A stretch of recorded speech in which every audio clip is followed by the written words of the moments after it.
kita angkat sebuah pujian yang menggambarkan bahwa kehidupan kita sangat merindukan kehadiran Tuhan, kehadiran Roh Kudus, kehadiran kita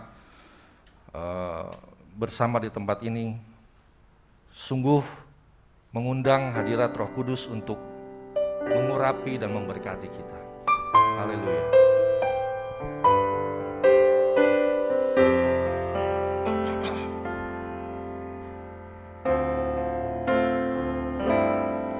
Jiwaku merindukanmu,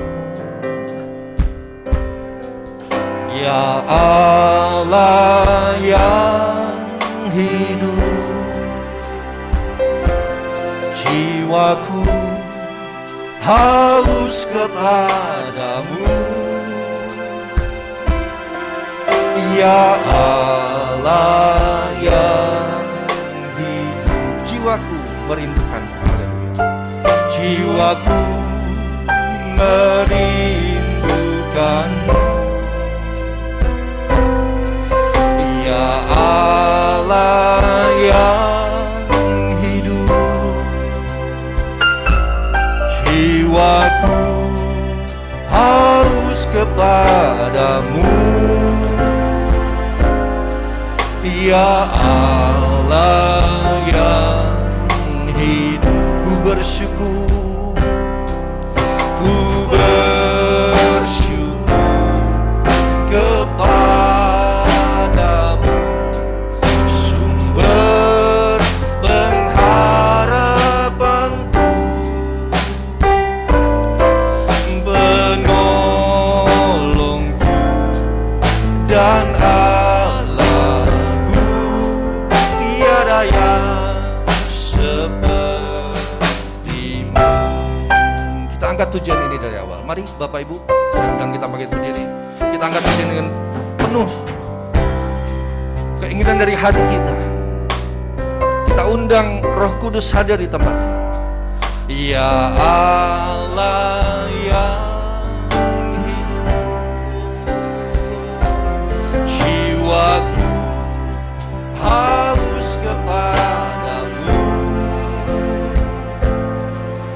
ya Allah yang hidup. Jiwaku merindukan, jiwaku merindukanmu, ya Allah yang hidup. Jiwaku haus kepadamu, ya Allah yang hidup. Ku bersyukur, ku bersyukur kepadamu, sumber pengharapanku, penolongku, ya Allahku. Tiada yang sepertimu. Ku bersyukur, ku bersyukur kepadamu, sumber pengharapanku, penolongku, ya Allahku. Tiada yang sepertimu, tiada yang sepertimu. Nanti Bapak Raj pimpin kita dalam doa pembukaan. Tiada yang sepertimu, tiada yang sepertimu.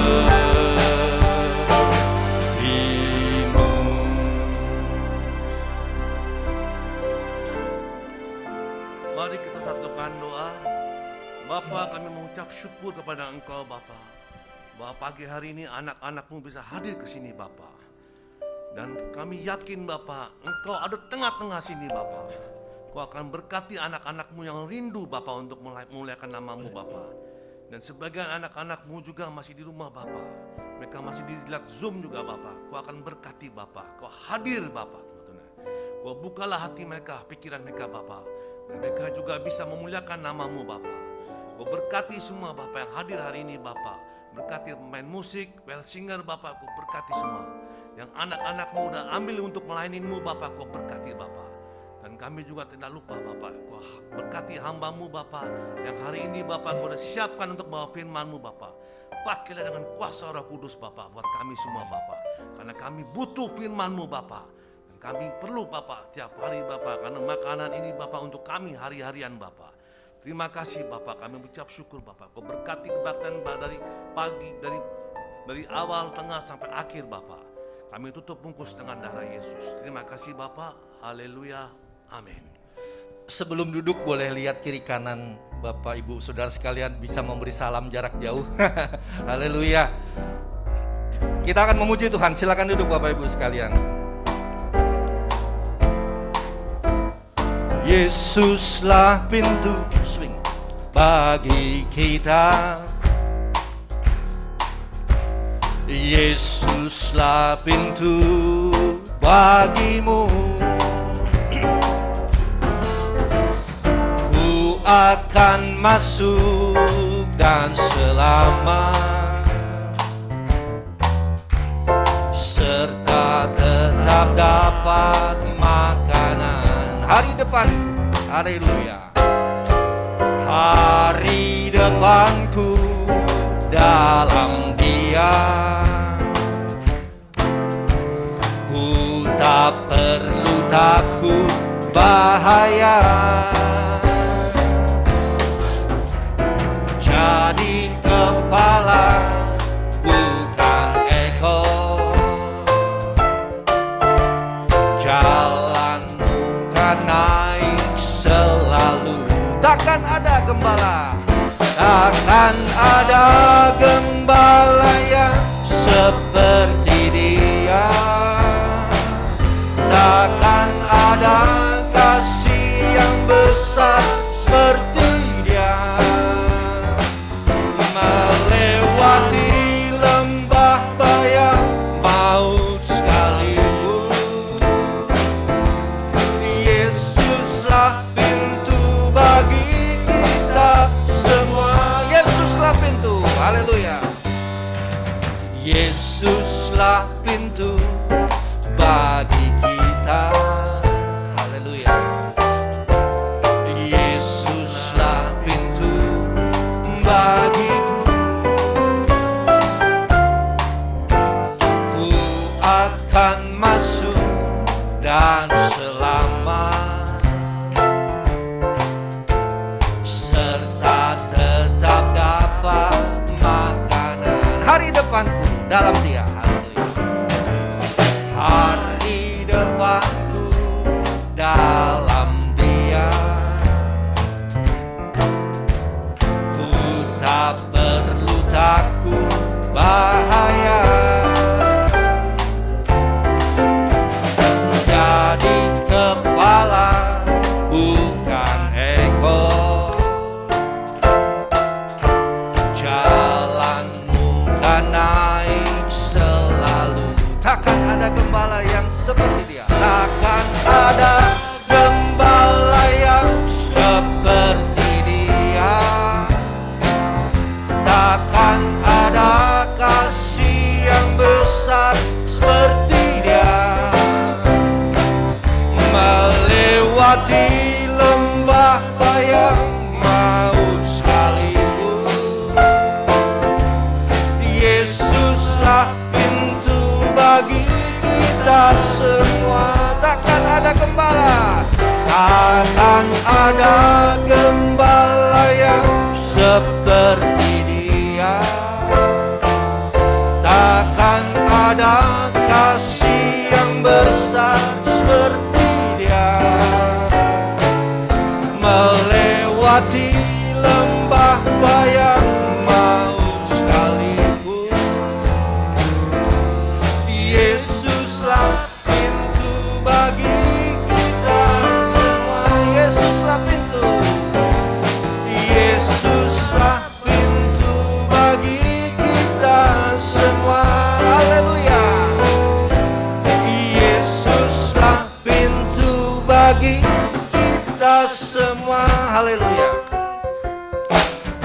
rasanya kurang pas kalau kita nggak berdiri. Kita berdiri, kita nyanyikan lagu berikutnya. Begitu besar kasih Allah pada kita.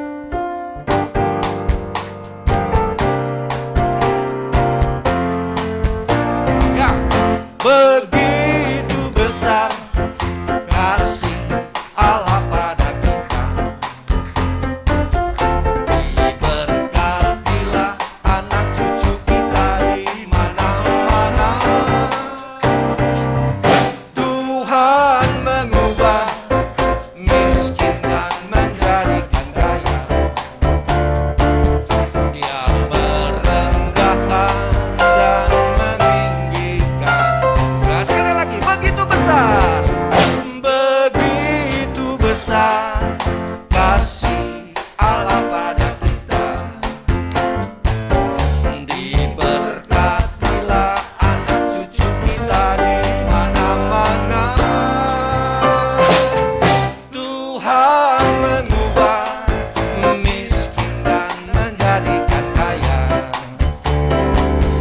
Dia merendahkan dan meninggikan juga. Berbahagialah bagi orang yang percaya. Anak cucunya pasti tidak akan meminta-minta, karena Allah menggenapi firman-Nya. Haleluya. Tiada yang mustahil bagi orang percaya. Haleluya. Begitu besar kasih Allah pada kita. Diberkatilah anak cucu kita di mana-mana. Tuhan mengubah miskin dan menjadikan kaya. Dia merendahkan dan meninggikan juga. Berbahagialah bagi orang yang percaya. Anak cucunya pasti tidak akan meminta-minta, karena Allah menggenapi firman-Nya. Tiada yang mustahil bagi orang percaya. Tiada yang mustahil. Tiada yang mustahil bagi orang percaya. Tiada yang mustahil. Haleluya. Tiada yang mustahil bagi orang percaya. Haleluya. Silakan duduk Bapak Ibu sekalian. Kita akan mendengarkan firman Tuhan pada pagi hari ini. Mari kita siapkan hati dan pikiran kita. Tubuh jiwa roh kita ada di sini. Haleluya. Kasih Yesus indah dalam hidupku. Kasih Yesus indah dalam hidupku, menghiasi hati dan jiwaku. Ku tak dapat hidup tanpa kasih-Mu, Tuhan. Pegang tanganku sepanjang jalan. Kasih Yesus indah dalam hidupku. Kasih Yesus indah dalam hidupku,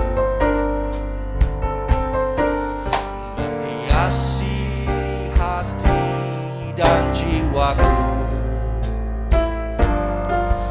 Ku tak dapat hidup tanpa kasih-Mu, Tuhan.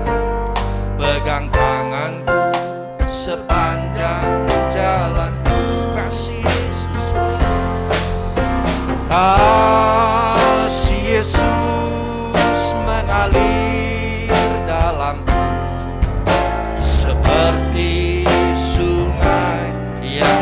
pernah kering.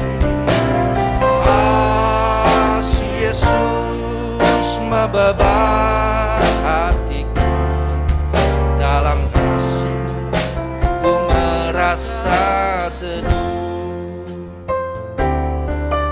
Kasih Yesus indah dalam hidupku, menghiasi hati dan jiwaku. Ku tak dapat hidup tanpa kasih-Mu Tuhan. Pegang tanganku sepanjang jalanku. Kasih Yesus, kasih Yesus mengalir dalamku, seperti sungai yang tak pernah kering. Kasih Yesus membeban hatiku, dalam kasih-Mu ku merasa teduh. Kasih Yesus, kasih Yesus mengalir dalamku, seperti sungai yang tak pernah kering. Kasih Yesus membeban hatiku, dalam kasih-Mu ku merasa teduh. Terima kasih Tuhan, kalau pada pagi hari ini kami datang berkumpul, boleh mengucap syukur dan berterima kasih kepadamu, mengundang Kau hadir dalam ibadah pada pagi hari ini Tuhan, mengurapi kami satu persatu dan memberkati kami Tuhan, dan Kau mengetahui segala kebutuhan dan permasalahan kami. Kami yakin dan percaya semenjak dari puji-pujian sampai pada saat ini kami akan masuk dalam firman Tuhan. Engkau bekerja bagi kami, Engkau memberikan kekuatan bagi kami, Engkau memberikan jalan keluar bagi kami. Tuhan, biarlah kami datang pada pagi hari ini tidak sama ketika kami pulang nanti. Kami boleh membawa firman-Mu yang menjadi berkat, menjadi rema bagi kehidupan kami. Tutup bungkus sampah-Mu Tuhan dengan kuasa-Mu, supaya semua firman dan perkataannya itu hanya daripada-Mu. Dan biarlah Tuhan, dia menjadi saluran berkat bagi kami pada pagi hari ini. Terima kasih Tuhan, terima kasih. Engkau begitu baik bagi kami Tuhan. Engkau begitu baik bagi kami. Kami ada Tuhan saat ini, itu semua karena berkat dan anugerah yang Engkau berikan bagi kami. Terpujilah Engkau Tuhan, kekal selama-lamanya. Di dalam nama Tuhan Yesus Kristus kami sudah berdoa dan mengucap syukur. Haleluya. Amin. Bapak Ibu, waktu selanjutnya saya serahkan kepada Bapak Pendeta Yonatan.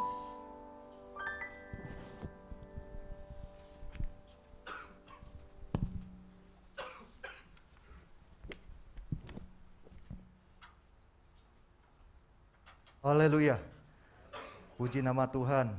Saya bersyukur kepada Tuhan Yesus dan sebuah sukacita tersendiri boleh hadir mengikuti ibadah AMS pada minggu pagi hari ini.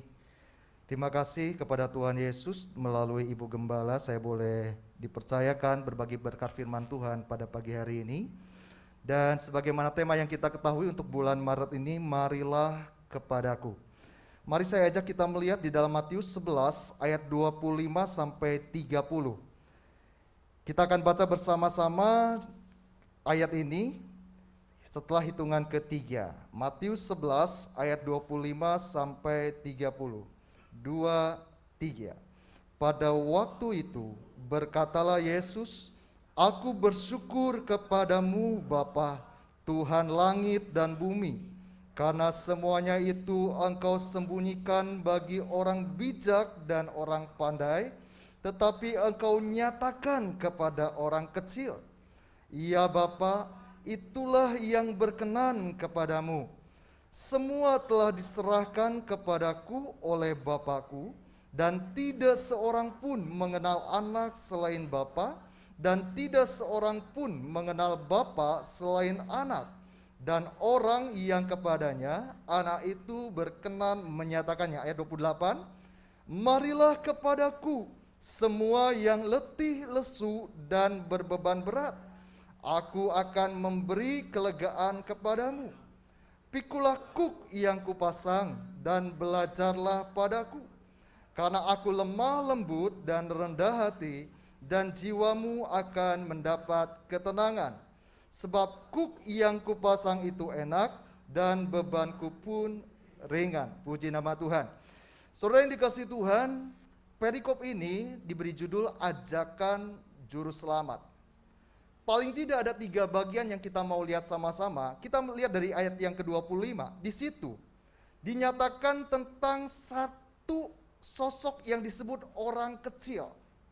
Satu kelompok karakteristik yang disebut orang kecil. Apa maksudnya orang kecil di sini? Dan apa istimewanya yang disebut orang kecil di sini? Di dalam salinan aslinya, kata orang kecil di situ digunakan katanya nepios. Dan nanti kita akan lihat apa yang dimaksud nepios di sini. Dan ini berbicara tentang siapa? Tentang orang Kristen yang bagaimana? Tetapi kita lihat dulu sebelumnya, ayat 26, ya Bapa itulah yang berkenan. Kata berkenan digunakan katanya eudokia, yang artinya sesuatu yang menyenangkan hati Tuhan, yang menyukakan, yang dirindukan, yang dikehendaki Tuhan. Ini bisa berbicara tadi, Tuhan menghendaki bahwa umatnya itu menjadi orang kecil tadi yang kita baca di ayat sebelumnya. Yang Tuhan mau, yang Tuhan senang adalah kita menjadi seperti orang kecil tadi, nepios tadi. Bukan orang yang dikatakan pandai, yang di ayat yang ke-25 tadi, atau yang bijak. Tentu yang dimaksud di sini bukan pandai dalam artian intelijensinya, IQ-nya, gelarnya secara akademis, bukan. Saya mau lanjut dulu di ayat yang ke-27, baru nanti kita lihat tentang nepios ini. Ayat 27, semua telah diserahkan kepadaku oleh Bapakku, dan tidak seorang pun mengenal anak selain Bapa, dan tidak seorang pun mengenal Bapa selain anak, dan orang yang kepadanya anak itu berkenan menyatakannya. Dinyatakan kepada orang kecil. Dinyatakan tentang apa? Pengenalan akan Tuhan. Yang digunakan katanya bukan kata biasa, saudara-saudara. Mungkin Bapak Ibu Saudara sering mendengar istilah mengenal di dalam Alkitab, khususnya Perjanjian Baru, itu ginosko. Betul, itu salah satu kata mengenal yang cukup tinggi standarnya. Tetapi ini mengenal yang lebih tinggi lagi, bukan sekedar ginosko, tapi epiginosko. Apa bedanya dengan ginosko? Kalau ginosko itu pengenalan seperti suami dan istri. Kalau saya boleh bertanya, kalaupun di sini ada yang mungkin tahun pernikahannya yang paling lama, yang paling panjang, kalau mau ditanya dan mau jujur, betulkah sudah betul-betul mengenal, benar-benar mengenal pasangannya secara utuh? Atau masih ada kaget-kaget sampai sekarang juga? Masih ada kejutan-kejutan yang tak terduga dari pasangan. Kok saya baru tahu pasangan saya seperti ini ya? Tanpa mengurangi rasa hormat, beberapa waktu yang lalu ketika Ibu Gembala sempat datang ke yayasan tempat kami melakukan aktivitas, dan di jam-jam tertentu ketika kami bisa berbincang-bincang, Ibu Gembala sempat berkata juga, pengenalan suami istri itu tidak ada hentinya. Bahkan sampai meninggal pun itu pengenalan tidak ada hentinya. Itu ginosko, artinya terbatas, tetap terbatas. Tapi yang dimaksud epiginosko, ini pengenalan yang utuh, pengenalan yang sempurna, pengenalan yang lengkap. Dan itu Tuhan nyatakan. Dan orang ini akan mengenal Tuhan secara utuh. Kepada siapa? Orang kecil tadi. Dan kita lihat, mari kita lihat sama-sama. Apa yang dimaksud orang kecil di sini? Nepios, ternyata kata ini digunakan saudara-saudara untuk menggambarkan seorang kanak-kanak. bukan bayi, bukan anak yang menginjak remaja. Sebab kata bayi biasanya digunakan katanya brepos dalam bahasa Yunani. Ini nepios, bukan bayi. Bukan juga paidia yang seringkali dikatakan sebagai remaja, tapi nepios, kanak-kanak. Yang seringkali digambarkan usia sekitar batita atau balita. Nah, tentu yang dimaksud di sini bukan soal usianya yang Yesus maksud orang kecil di sini, tetapi karakter yang positif dari seorang kanak-kanak. Yesus pernah berkata bahwa seperti inilah, seperti kanak-kanak inilah yang punya kerajaan surga. Nah, kata kanak-kanak di sini, batita, balita menggambarkan karakter seperti apa? Saudara bisa lihat, di sini saya sudah cantumkan satu poin. Seorang kanak-kanak adalah seorang yang masih bergantung dan selalu ingin dekat dengan orang tuanya. Beda dengan remaja. Kanak-kanak itu masih pinginnya nempel, nggak bisa jauh. Kalau remaja, aduh jangan ditanya. Kalau remaja, orang tuanya nempel terus agak risih dan malu. Juga sudah ada gengsi, dilihat sama temannya, aduh anak papi ya, anak mami ya, manja ya. Kanak-kanak nggak ada kepikir seperti itu. Kanak-kanak pinginnya dekat, pinginnya selalu nempel. Ini bicara apa secara rohani? Tuhan mau dan Tuhan akan menyatakan dirinya kepada mereka yang selalu ingin dekat dan mengandalkan Tuhan di segala keadaan. Katakan amin. Selalu ingin nempel sama Tuhan, selalu ingin melekat sama Tuhan. Sama seperti kanak-kanak yang gak bisa jauh dari orang tuanya. Sama seperti kanak-kanak yang selalu bergantung sama orang tuanya. Gak bisa hidup sendiri, belum bisa hidup sendiri. Nah, Tuhan mau kita seperti itu. Menjalani hidup bukan seperti orang yang sok mampu, sok bisa, sok pandai. Yang tadi yang dimaksud itu sok pandai, sok berhikmat, sok tahu. Tuhan ingin kita menjadi umatnya yang mengerti bahwa kita nggak bisa apa-apa tanpa Tuhan.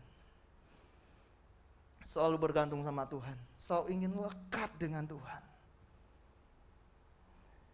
Dan yang kedua, saudara, soal kanak-kanak, yang kedua saya catat di situ, seperti batita dan juga balita, belum terlalu lancar berbicara. Berpikiran sangat sederhana dan biasanya punya keingintahuan yang tinggi. Kalau dalam psikologi perkembangan, curiosity, sebuah rasa penasaran, rasa ingin tahu, selalu bertanya. Coba Bapak Ibu kalau kembali melihat, mengenang putra-putrinya ketika dulu masih anak-anak, tanya ini, tanya itu, betul? Selalu tanya sama papanya, papa ini apa, papa itu apa, mama ini apa. Selalu pengen tahu, penasaran. Dan ini menggambarkan apa? Secara rohani, orang percaya yang selalu haus dan lapar akan firman Tuhan. Jadi saudara-saudara, kepada dua karakteristik inilah paling tidak Tuhan mau menyatakan dirinya. Tuhan mau memperkenalkan, Tuhan mau hadir secara penuh dalam hidupnya. Kepada mereka yang selalu ingin dekat dengan Tuhan. Kepada mereka yang tahu nggak bisa apa-apa tetapi dia ingin selalu bergantung, bersandar sama Tuhan. Dan kepada mereka yang selalu ingin mengenal lebih lagi akan Tuhan lewat firman-Nya, selalu haus dan lapar akan Tuhan. Maka orang seperti itulah, jangan ragu. Saudara, orang-orang seperti itulah akan mengalami pengenalan Tuhan yang lebih dan lebih lagi.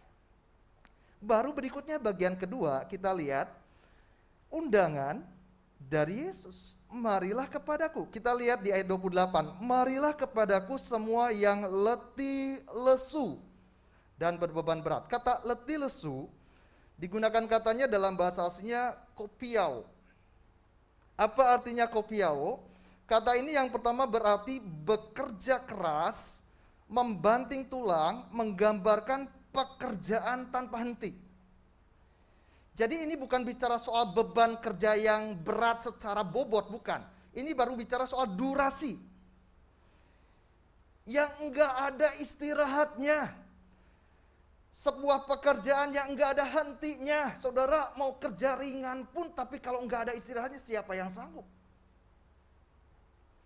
Pernah ada sebuah gambaran, kiasan dikatakan, seperti seorang profesor yang sedang berdiri di depan mahasiswa-mahasiswanya. Ketika dia mengangkat sebuah benda, dia tanya kepada mahasiswa yang ada hadir di sana, kira-kira ini benda berapa beratnya? Berbagai macam pendapat, karena memang belum diketahui beratnya berapa. Tapi profesor itu tanya selanjutnya yang menjadi poin utama dari pertanyaannya ini. Kira-kira kalau saya mengangkat benda ini selama 5 menit, saudara yakin saya sanggup melakukannya? Oh ya, pasti profesor sanggup. Kalau saya melakukannya 30 menit, sanggup. 2 jam? Ya kelihatannya masih sanggup, tapi profesor pasti pegel-pegel tangannya. Kalau seharian, kalau berminggu-minggu, kalau sampai berbulan-bulan, tanpa henti, siapa yang sanggup sekalipun ringan. Nah ini yang dimaksud Tilsu di sini.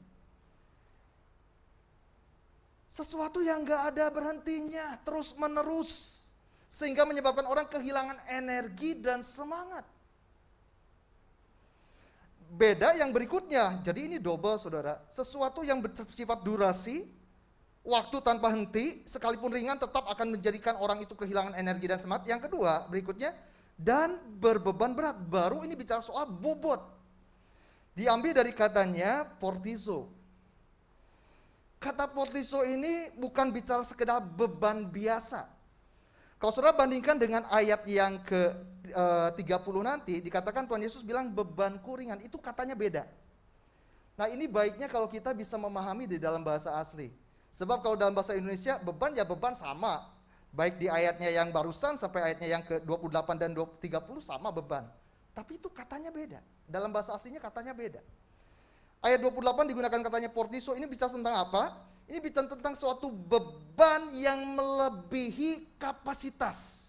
Overload. Seperti kalau saudara lihat seorang yang memikul batu yang besar yang sebenarnya nggak mungkin dia bisa pikul. Jangankan untuk melangkah apalagi berlari. Untuk dia bertahan saja dengan memikul batu seberat itu nggak mungkin. Nggak usah bicara soal durasi, nggak usah bicara soal waktu. Ini bebannya terlalu berat. Yang tidak memungkinkan orang untuk sanggup memikulnya. Ini gambaran juga dalam pengertiannya seperti bobot di sebuah kapal yang menyebabkan tenggelam karena melebihi kapasitas. Nah saudara-saudara, tentu ini ada maksudnya. Baik bicara tentang situasi pada waktu itu, kenapa Yesus sampai harus menyatakan marilah kepadaku hai engkau letih, lesu dan berbeban berat. Tentu ada maksud di latar belakangi oleh situasi pada waktu itu. Dan firman Tuhan itu tetap relevan, ada yang Tuhan mau kita juga mengerti untuk situasi saat ini. Karena itu mari kita lihat dulu situasi waktu itu. Pada waktu Yesus menyatakan hal ini, saudara-saudara, bangsa Yahudi sedang mengalami sebuah tekanan yang begitu berat dari penjajahan Romawi. Sering kali disinggung bagaimana kekaisaran Romawi memperlakukan jajahannya dengan begitu kejam. Begitu keras, begitu sadis, tak berperi kemanusiaan. Tidak kenal belas kasihan. Terkenal sebagai tentara yang paling kejam pada waktu itu. Penuh dengan ketakutan, penuh dengan intimidasi, penuh dengan kesuraman tentang masa depan. Enggak ada harapan sama sekali, tidak terlihat setitik terang pun di sana. Karena menghadapi musuh yang begitu besar, berkuasa, dan tidak mungkin mereka mampu untuk mengalahkannya. Tetapi selain itu, saudara-saudara, ada juga pihak-pihak dari Yahudi yang dikatakan seperti pengkhianat bagi bangsanya, yang dikenal banyak sebagai pemungut cukai. Karena pemungut cukai ini menetapkan pajak melebihi kapasitas, melebihi porsinya, dan semakin memberatkan bangsanya sendiri. Jadi di tengah bangsanya sendiri sedang tertekan, sedang menghadapi suatu tekanan yang begitu hebat, kekejaman dari tentara Romawi, ditambah juga saudara sebangsanya ada yang kemudian berkhianat, boleh dikatakan demikian, menjadi penjilat penjajah dan membuat bangsanya sendiri mudarat itu. para pemungut cukai. Makanya pemungut cukai sangat dibenci oleh orang Yahudi. Karena menambah tekanan lagi lebih berat. Secara politik, secara kebangsaan mereka tertekan, secara ekonomi makin ditekan pula. Politik, kebangsaan, ekonomi. Ditambah lagi saudara-saudara, bukan hanya itu saja. Pada saat itu secara agamawi, para ahli-ahli Taurat, orang-orang Farisi semakin menambah beban bagi bangsa Yahudi. Mereka mendapatkan sebuah perlakuan-perlakuan yang sebetulnya tidak diperintahkan oleh Tuhan. Makanya di Matius 23 ayat 4 bilang gini, mereka, maksudnya para imam-imam, ahli-ahli Taurat, orang-orang Farisi, mengikat beban-beban berat, lalu meletakkannya di atas bahu orang, tetapi mereka sendiri tidak mau menyentuhnya.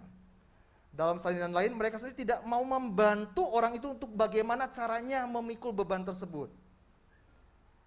Beban apa yang dimaksud? Nah, saudara-saudara, kalau kita tahu dalam hukum Yahudi, selain ada hukum Taurat, ternyata para imam, ahli-ahli Taurat menambahkan aturan-aturan tambahan yang dikenal dengan mitzvot. Awalnya 613, bahkan ada yang bilang sekarang nambah 621. Dan ini aturan-aturan yang Yesus bilang ajaran-ajaran manusia. Awalnya memang dari Taurat. Awalnya betul dari Taurat. Tetapi ditambah-tambahkan dengan embel-embel yang semakin memberatkan umat. Contoh, ketika hari Sabat, saudara-saudara, kalau ada orang yang melahirkan, perempuan, ibu yang melahirkan, tidak diperbolehkan satu orang pun termasuk suaminya untuk membantu kalau pas hari Sabat. Jadi itu si ibu berjuang sendiri-sendiri. Kalau anaknya lahir, bersihkan sendiri. Tidak boleh dibantu. Enggak ada Tuhan bilang begitu. Makanya ketika bicara tentang Sabat banyak Tuhan tegur. Kalau saudara pelajari dalam keempat Injil. Karena banyak diselewengkan arti Sabat oleh imam-imam dan ahli-ahli Taurat. Bahkan ada juga lucunya di hari Sabat. Kalau misalnya ada orang Yahudi memakai topi. Itu topinya harus diukur. Jangan sampai lebar sampingnya melebihi 3 cm. Sampai segitunya saudara-saudara. Sampai urusan, tetek bengeknya aja sampai dihitung-hitung. Kalau yang gitu-gitu mereka detail, kalau yang gitu-gitu mereka urusin. Tapi bicara tentang belas kasihan kata Tuhan, keadilan mereka abaikan. Tapi bicara tentang aturan agamawi yang membebani, mereka senang hal seperti itu. Dan ini menambah beban, sudah secara politik, kebangsaan, ekonomi, agama, semakin berat. Yesus memahami hati bangsa Yahudi pada waktu itu berat dalam berbagai bidang kehidupan berat.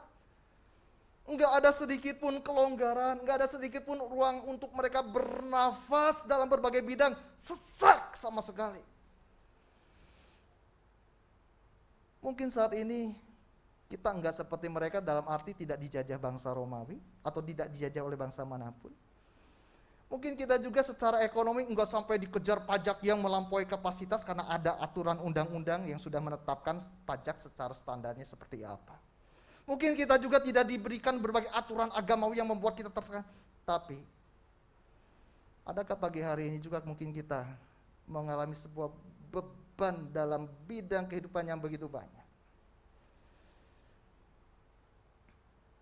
Dan memang saudara-saudara kalau kita lihat di dalam Ayub 7 ayat 1-2, saya bacakan. Bukankah manusia harus bergumul di bumi dan hari-harinya seperti hari-hari orang upahan? Seperti kepada seorang budak yang merindukan naungan, seperti kepada orang upahan yang menanti-nantikan upahnya.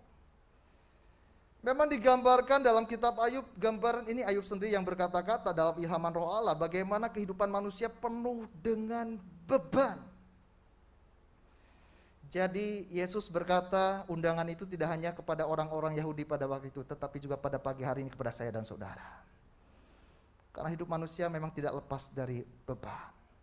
Baik itu bicara tentang beban dosa, bersyukur Yesus sudah tanggung itu. Kurang lebih 2000 tahun yang lalu di kayu salib, di Kalvari. Tapi bukan cuma beban dosa. Kalau soal beban dosa sudah Yesus bilang tetelestai, sudah genap, sudah sempurna, sudah tuntas. Tapi ada efek lain. beban konsekuensi dari dunia yang sudah jatuh dalam dosa. Dosa sudah dibereskan, tetapi efeknya masih terasa. Seperti yang Paulus gambarkan dalam suratannya, sengatnya masih ada yang menjadi ketakutan manusia. Makanya kenapa waktu manusia pertama jatuh dalam dosa, yang pertama muncul takut, cemas, khawatir. Itu efeknya masih ada. Bukankah kita masih kadang-kadang alami itu, bahkan mungkin sering? Dan undangan yang sama Tuhan nyatakan, marilah kepadaku dan serahkan bebanmu. I will give you rest. Aku akan memberi kamu kelegaan. Dan nanti di bagian ayat 30, ayat yang ke-29, jiwamu akan mendapat ketenangan. Kata ini sebetulnya tidak jauh berbeda. Kelegaan diambil dari katanya anapauo, sedangkan ketenangan diambil katanya anapausis. Itu dua kata yang tidak usah kita bingung, itu dua kata yang sebetulnya sama. Hanya bicara tentang kata benda, kata sifat, tapi artinya sama. Bicara tentang perhentian, istirahat, kelegaan, kesegaran, pemulihan, kekuatan, kedamaian, dan ketenangan batin. Bukankah ini semua daftar yang kita memang rindukan, bukan? Bukankah ini semua yang kita perlukan? Apalagi di tengah dunia yang semakin penuh dengan tekanan, penuh dengan beban. Kita perlu kesegaran. Kita perlu refresh, istirahat, disegarkan kembali, dipulihkan kembali. Rest. Saya sangat diberkati oleh pengajaran Bapak Gembala. Waktu saya menjadi siswa sekolah Alkitab juga, Bapak Gembala seringkali sampaikan juga di khotbah-khotbah berikutnya. Kata rest, makanya tidak heran digunakan untuk beberapa kata. Pertama, restoran. Saudara, kalau kita lihat restoran itu enggak cuma sekedar tempat makan. Tetapi dibuat, didesain sedemikian rupa supaya orang bisa nyaman. Makanya di restoran-restoran yang memang memperhatikan hal itu, tentu akan beda. Minat orang untuk datangnya lain dibandingkan hanya sekedar makan ala kadar. Ini bukan cuma bicara soal selera makan. Orang ingin refresh, orang ingin disegarkan. Makanya ada nuansa alam, nuansa perkotaan, tapi yang penting orang boleh segar. Waktu makan nggak cuma sekedar jasmaninya dikuatkan. Bukan cuma tubuhnya dikuatkan, bukan cuma sekedar kenyang. Tapi juga ada kesegaran dari apa yang dilihat, apa yang dipandang dengan suasananya. Lalu berikutnya juga di gerbong kereta api, makanya ada juga ruang restorasi. Lalu di jalan-jalan seperti jalan tol juga ada ada tempat rest area untuk beristirahat. Bahkan juga ada restroom. Orang kalau misalnya lagi ada di mall atau di gedung-gedung pertemuan, ada restroom. Kalau misalnya ngantuk bisa cuci muka supaya segar kembali. Maaf, restroom juga tentunya tidak lepas dari yang namanya toilet. Bisa untuk pelepasan. Saudara, kalau kita makan, kenyang, pokoknya apapun yang saudara mau makan bisa, apapun yang saudara mau minum bisa. Tapi maaf, nggak bisa pelepasan, menderita bukan? Tapi sayang banyak orang percaya, oke terima firman Tuhan yang bagus-bagus, terima firman Tuhan. Tapi nggak punya hal yang satu ini, pelepasan. Sehingga penuh dengan beban. Pelepasan akan apa? Coba klik di sini, amarah. Kebencian, akar pahit. Apa gunanya kita terima firman Tuhan, apa gunanya kita ibadah, tapi kita enggak mengalami pelepasan dari hal-hal ini. Beban, hidup jadi enggak enak. Karena itu pagi hari ini, saya enggak tahu hati Bapak Ibu Saudara, hanya Tuhan yang tahu. Tapi kalau ada kepahitan, ada amarah, ada kebencian, ada dendam, ada apapun yang saudara mungkin kecewa dengan seseorang, lepaskan pengampunan. Karena disitulah saudara akan dapatkan kelegaan. Dan bagian yang ketiga, kenakanlah kuku dan belajar kepadaku. Di sini ajakan juru selamat saudara kuk, pikulah kuk yang kupasang. Itu sebetulnya di dalam salinan Inggris juga salinan aslinya kenakan kuku. Ini gambaran tentang sugos. Kuk yang dimaksud adalah saudara mungkin sering kali dengar dari khotbah Bapak Gembala, sebelumnya juga dari hamba Tuhan yang lain. Jadi ini sebuah kuk yang dikenakan kepada 2 ekor, enggak cuma 1. Kalau cuma satu beda katanya, bukan sugos. Sugos ini selalu 2 ekor. Satu yang senior, satu yang junior. Yang senior itu yang sudah berpengalaman, yang seringkali kita dapat pengajaran juga dari Bapak Gembala, itu gambaran Yesus. Yang junior itu kita yang belum berpengalaman, yang masih bandel-bandel, yang masih pingin cari jalan sendiri. Tapi kalau kita mau ikuti yang senior, nah itu yang dikatakan belajarlah kepadaku. Ikuti saja yang senior yang lebih berpengalaman. Belajar tentang apa? Yang pertama lemah lembut. Kata lemah lembut digunakan katanya praus. Menurut Aristoteles, kata praus ini bicara tentang sikap seseorang yang marah hanya pada saat yang tepat. Lemah lembut bukan berarti nggak bisa marah. Bisa, Yesus aja murka, tapi saat yang tepat. Dan bukan marah di saat yang tidak tepat. Waktu Yesus dicaci, dimaki, dihina, diejek, direndahkan, tidak sekalipun saudara dapati dia marah. Tapi ketika dia melihat kekudusan dilanggar, ketika dia melihat ketidakadilan, bait Allah dilanggar kekudusan, dijadikan sarang penyamun, umat dirampok, Yesus marah. Tapi soal dirinya diserang, soal dirinya dihina, Yesus enggak pernah marah sekalipun. Itu lemah lembut. Susah sih, berat. Enggak mudah saudara. Tapi kita mau belajar sama Yesus, amin. Kalau kita dihina, kita diejek, manusiawi kita marah. Manusiawi kita terluka. Tetapi kita mau belajar seperti Yesus. Dan berikutnya lagi digambarkan seperti binatang yang telah dijinakan di bawah kendali tuannya. Kata lainnya pengendalian diri. Ada yang menarik kata praus ini digunakan juga di Yakobus 1 ayat 21. Sebab itu buanglah segala sesuatu yang kotor dan kejahatannya begitu banyak, dan terimalah dengan lemah lembut firman yang tertanam di dalam hatimu yang berkuasa menyelamatkan jiwamu. Terimalah dengan lemah lembut, praus. Firman diterima dengan lemah lembut. Gambarannya seperti apa? Seperti saudara lihat antara batu dan kapas. Saya ingat betul Bapak Gembala pernah juga singgung bagian ini. Batu dan kapas sama-sama lemparkan ke dalam air. Batu basah bagian luar, tapi air nggak masuk di dalamnya. Kapas bukan cuma basah di luar, meresap sampai ke dalam. Itulah hati yang lembut. Mau terima firman Tuhan menjadi bagian pribadi. Bukan firman Tuhan buat si A, firman Tuhan buat si B, firman Tuhan buat saya. Termasuk saya sebagai penyampai firman Tuhan, ini firman Tuhan bukan cuma buat Bapak, Ibu, Saudara, ini firman Tuhan buat saya juga. Lalu berikutnya rendah hati. Kata rendah hati ini sangat menarik, bicara tentang tapaino kardia dalam bahasa aslinya.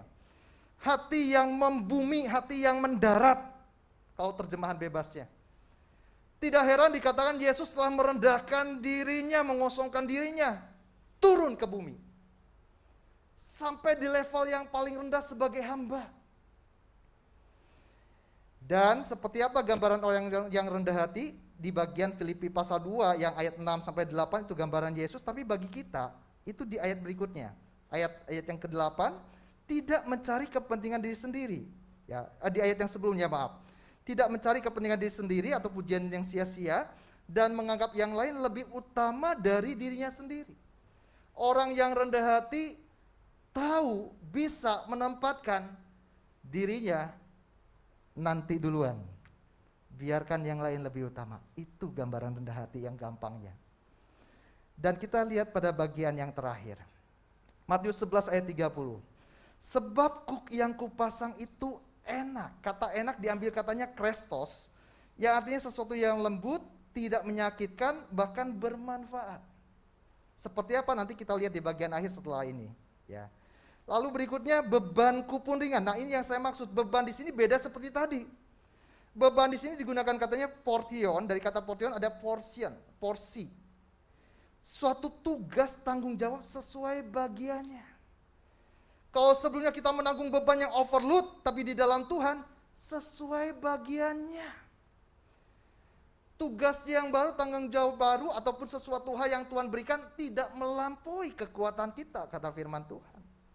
Makanya 1 Yohanes 5 ayat 3 bilang, sebab inilah kasih kepada Allah, yaitu bahwa kita menuruti perintah-perintahnya. Perintah-perintahnya itu tidak berat. Yesus tahu kemampuan kita dan masing-masing punya tugas tanggung jawab mungkin berbeda sesuai bagiannya. Dan yang paling penting adalah kasih yang harus melandasi. Makanya hukum yang utama, kuk yang dimaksud salah satunya adalah tentang hukum hidup dalam kasih. Saudara ingat Yakub? Yakub di Perjanjian Lama bekerja selama berapa tahun untuk mendapatkan Rahel? 7 tahun pertama dia baru dapat Lea. Kerja lagi 7 tahun, 14 tahun. Tapi Alkitab bilang apa? Dirasanya seperti beberapa waktu saja karena cinta.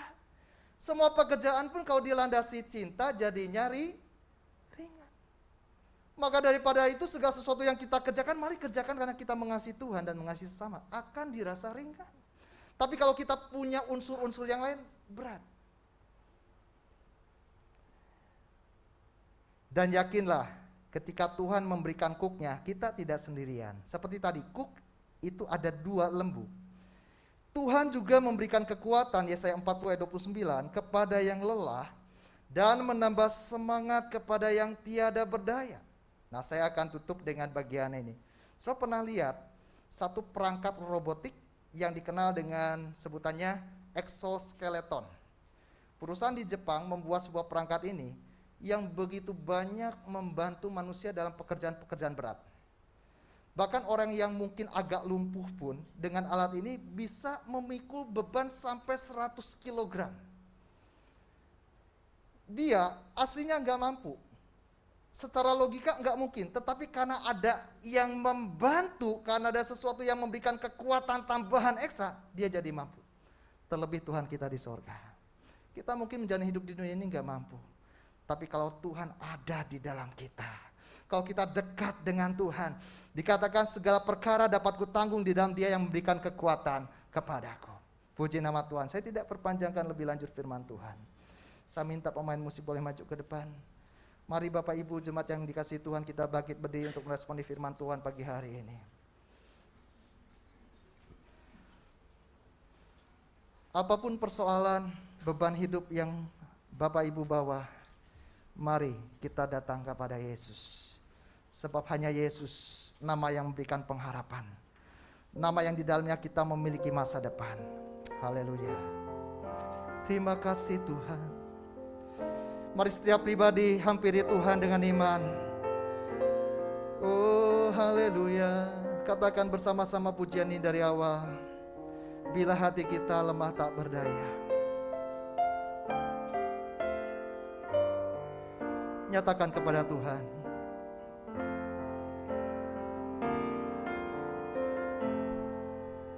Bila hati kita lemah tak berdaya, bila iman kita bagai tembok roboh, hanya ada satu, hanya ada satu, amin. Harapan yang pasti,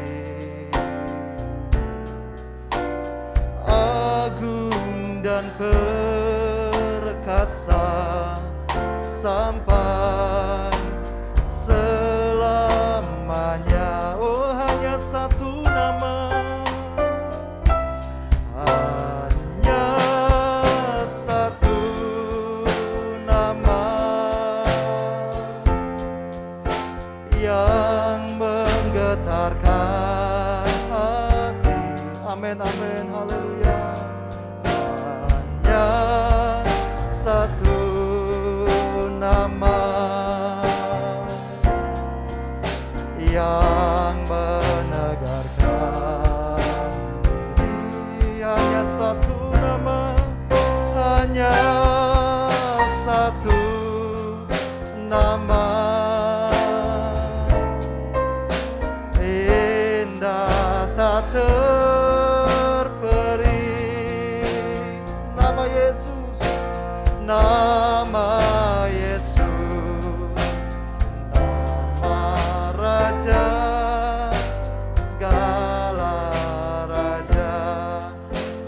dikasih Tuhan, kalau kita perhatikan di tengah situasi yang terik, di tengah situasi yang panas, tetapi kalau kita dekat ada di ruangan yang ber-AC, nggak peduli di luar panas, kita tetap dingin. Dan sebaliknya di tengah situasi malam yang begitu dingin, menyusup, membuat kita menggigil, tapi kalau kita dekat dengan perapian, kita tetap hangat. Jadi bukan soal apa yang terjadi di luar, bukan soal apa yang sedang kita alami, tetapi yang penting, apakah kita dekat melekat kepada Tuhan atau tidak. Kalau kita dekat melekat kepada Tuhan, kita tetap kuat, kita tetap sanggup, kita mampu. Haleluya, katakan lagi, hanya satu nama, haleluya. Oh, hanya satu, hanya namamu Yesus, haleluya, yang menggetarkan hati. Oh, hanya nama Yesus, hanya satu. Engkaulah kekuatan kami Tuhan, Kau yang membuat kami sanggup dan mampu.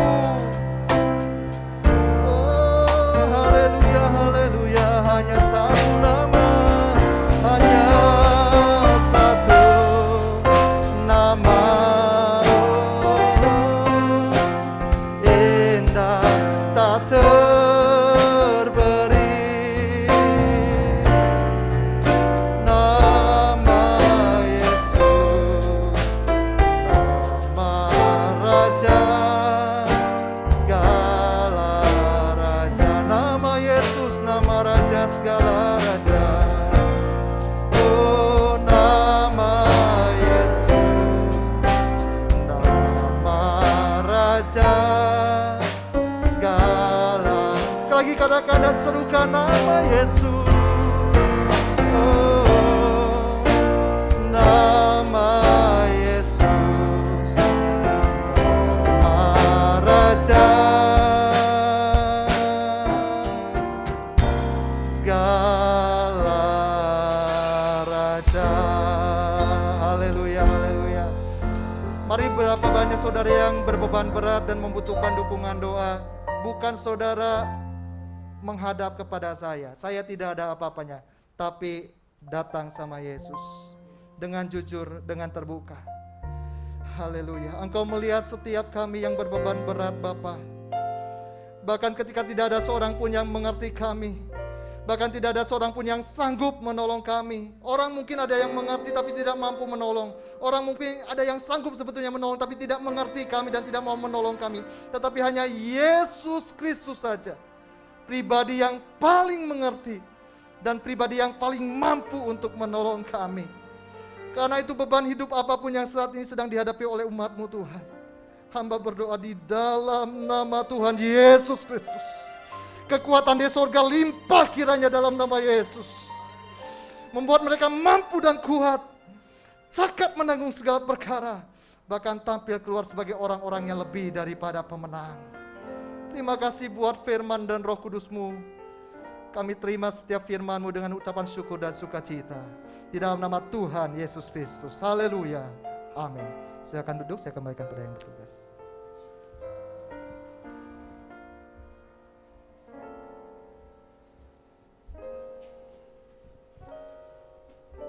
Atas nama Ibu Gembala dan Jemaat AMS Jakarta, kami mengucapkan terima kasih atas pelayanan Bapak Pendeta Jonathan.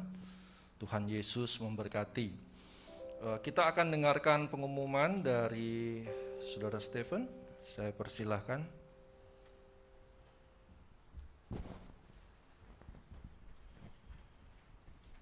Selamat pagi Bapak Ibu, puji Tuhan, kita terberkati ya dengan firman Tuhan pada pagi hari ini. Sebelumnya, apakah ada jemaat yang baru pertama kali hadir pada pagi hari ini? Boleh mengangkat tangannya. Ada Bapak Ibu? Haleluya.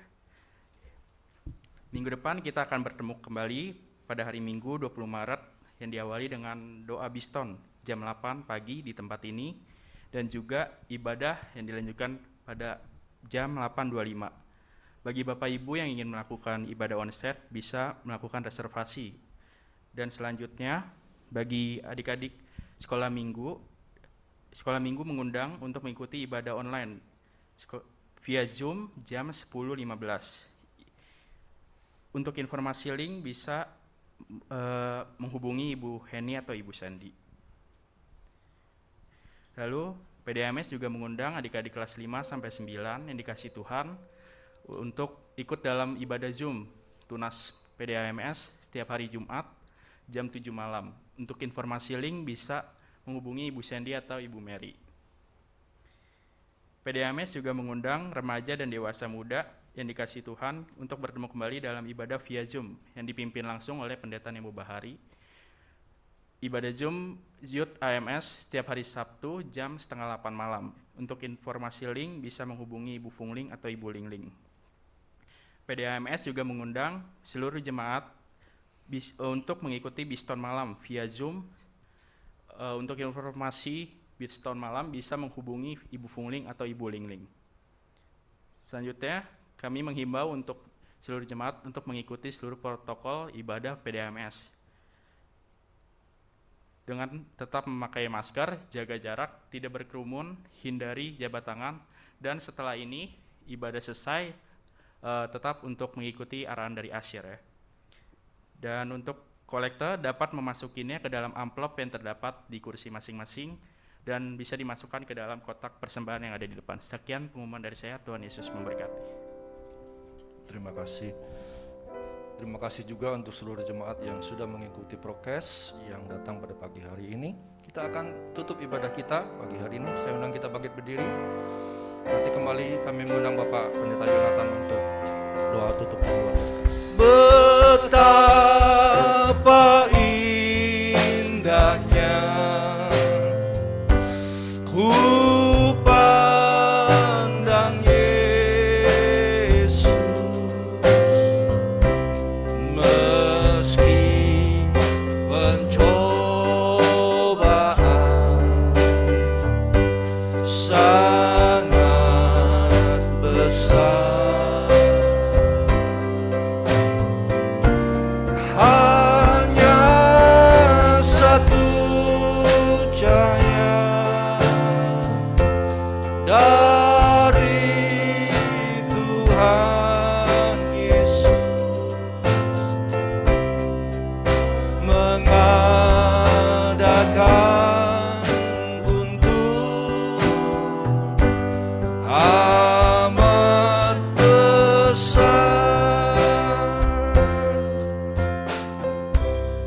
Mari kita bersatu hati kembali di dalam doa. Di akhir ibadah ini kami kembalikan segala hormat, pujian, syukur hanya bagi Tuhan Yesus Kristus yang layak, yang termulia, yang terkasih, lebih daripada apapun, lebih daripada siapapun. Bersatu hati kami berdoa buat Ibu Gembala Tuhan. Tuhan berikan kekuatan ekstra dan berbagai tugas pelayanan yang diemban, bahkan juga menolong juga Kak Revi Tuhan di dalam pelayanan membantu mendampingi Ibu Gembala bersama dengan pimpinan majelis AMS yang ada di tempat ini. Juga Tuhan berikan kepada mereka kesehatian, kekuatan, hikmat, kebijaksanaan untuk membawa umat Tuhan yang ada, yang Tuhan percayakan untuk mengalami kembali terobosan lebih lagi di dalam Tuhan, kemenangan demi kemenangan, dari kemuliaan kepada kemuliaan.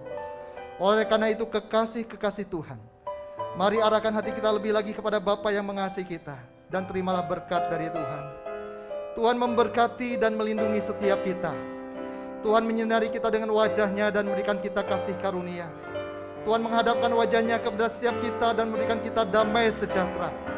Berlimpah dan makin berlimpahlah segala berkat rahmat dari Bapa, kasih sayang yang sempurna di dalam Yesus Kristus, persekutuan, penghiburan, kekuatan di Roh Kudus menyertai menjadi bagian kita sampai selama-lamanya. Di dalam berkat nama Tuhan Yesus Kristus, setiap kita yang sudah diberkati Tuhan berkata amin. Selamat pagi, Tuhan memberkati. Selamat pagi, Tuhan memberkati.